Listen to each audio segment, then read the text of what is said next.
In this video, we are going to look at how to help your student use Zoom. So first, we're going to look at how do we get to the Zoom class. If your student uses Seesaw in activities, they will see that the Zoom link might be in the directions here, or it might be separate over here with a button to press to get into your Zoom class.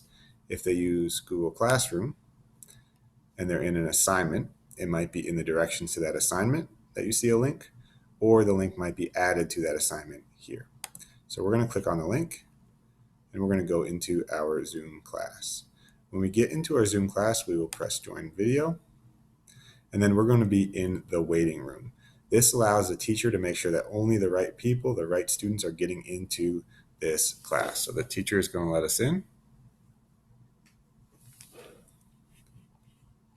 And now we'll be into the Zoom classroom with our classmates and our teacher. The first thing we want to look at is this mute button in the lower left corner. We want this muted, that's the red line across it, so that any noise from our house, any noise from the background is not getting into the class. See the teacher there. And then when it's time for us to speak, we can unmute and talk, answer questions, be a part of the discussion, and then we can mute ourselves again. The second thing we're going to look at is in this top right corner. Right now we are in speaker view. That means that the teacher has this big screen, or whoever is really speaking has that big screen that we see. We can change that to gallery view. And now I see all these boxes. So I might see all of my classmates in different boxes around the screen, or I can go back to speaker view and really see my teacher or whoever is speaking at that time. So I'm going to go to gallery view here.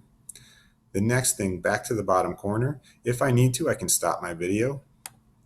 A line will go across the video. We're going to keep our video on as much as possible so it can be just like being in a real classroom together. But if I need to, I can stop my video here and turn it back on.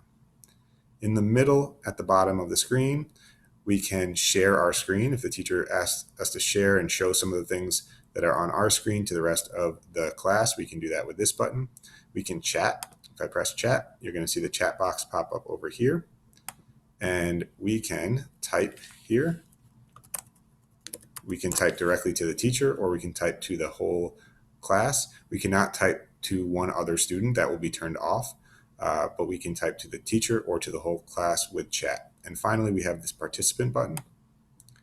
That's going to give me all of these tools here that I can respond to questions. So a teacher might ask a question and ask me to give a yes or a no. I can click on one of these, a yes or a no. With these three dots, I can give a thumbs up or a thumbs down, and I can also raise my hand to ask a question. That's in the participant button. So I'm going to use the participant and the chat to participate in my Zoom meeting.